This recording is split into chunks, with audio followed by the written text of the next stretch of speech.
સૌપ્રથમ વાત કરીએ મહત્વપૂર્ણ સમાચારની તો પેપર કાંડના આરોપી અંગે સાબરકાંઠાના એસપી નીરજ બડગુજરે પ્રેસ કોન્ફરન્સ સંબોધી। તેમણે પ્રેસ કોન્ફરન્સ સંબોધતા જણાવ્યું કે હિંમતનગરમાં રહેતા દર્શન નામના શખ્સના ઘરેથી 23 લાખ રૂપિયા મળી આવ્યા છે।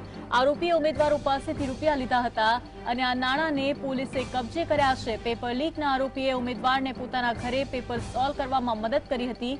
નીરજ બડગુજરે વધુમાં જણાવ્યું કે પેપર કાંડમાં રાજકીય કનેક્શન ધ્યાને નથી આવ્યું। હજુ પણ કેટલાક આરોપીઓની શોધખોળ હાથ ધરવામાં આવી છે। ગઈકાલે વધુ 2 આરોપીઓની ધરપકડ કરવામાં આવી અને અત્યાર સુધીમાં કુલ 8 આરોપીની ધરપકડ કરવામાં આવી છે। તો ત્યાર સુધીમાં 8 આરોપીની ધરપકડ કરવામાં આવી છે અને 23 લાખ રૂપિયા રિકવર કરવામાં આવ્યા છે। જો કે અન્ય આરોપીઓ છે જેમની શોધખોળ હજુ પણ સામે છે। ત્યારે હિંમતનગરમાં રહેતા દર્શન નામના શખ્સના ઘરેથી આ 23 લાખ રૂપિયા મળી આવ્યા છે। આરોપીએ ઉમેદવારો પાસેથી પૈસા લીધા હતા। આ નાણાંને પોલીસે કબજે કર્યા છે। સાથે જ કોઈ રાજકીય કનેક્શન હાલ નથી ધ્યાને આવ્યું તેવું પોલીસ દ્વારા કહેવામાં આવી રહ્યું છે। હજુ પણ કેટલાક આરોપીઓની શોધખોળ હાથ ધરવામાં આવી રહી છે।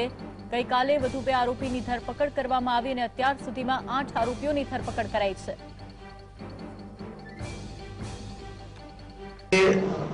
23 लाख रुपया है ये दर्शन भाई पास एना जे घर है हिम्मतनगर में है एना घरेथी सरकारी पंचोनी हाजरी में पंचनामा करीने कब्जे करवामां आव्या छे।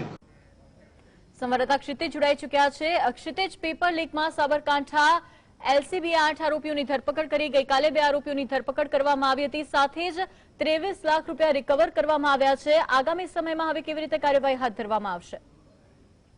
जी, साबरकांठा जिल्ला में जो पेपर लीक कौभांडना तार अड्या है तेने लईने आज साबरकांठा जिला पुलिस वडाए एक प्रेस कॉन्फरन्स बोलावी हती। प्रेस कॉन्फरन्स में साबरकांठा में जे लोकोए पैसा उघराव्या हता 23 लाख रूपियानी केस आ लोकोए जे पोलीसे कब्जे करी छे ते मूकवामां आवी हती अने पोलीसे माहिती आपी हती।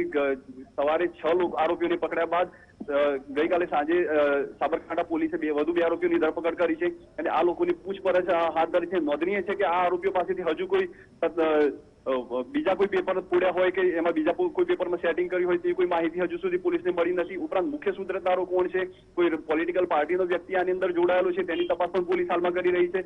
આરોપીઓને આજે પ્રાંતિજ કોર્ટની અંદર રજૂ કરવામાં આવનાર છે અને પ્રાંતિજ કોર્ટમાં તે લોકોના 12 દિવસના રિમાન્ડ માંગવામાં આવનાર છે। કોર્ટ રિમાન્ડ મંજૂર કરશે ત્યારબાદ આ લોકોની પૂછપરછ કરવામાં આવશે અને વધુ ખુલાસા થઈ શકે તેવું સાબરકાંઠા જિલ્લા પોલીસ વડાએ જણાવ્યું હતું।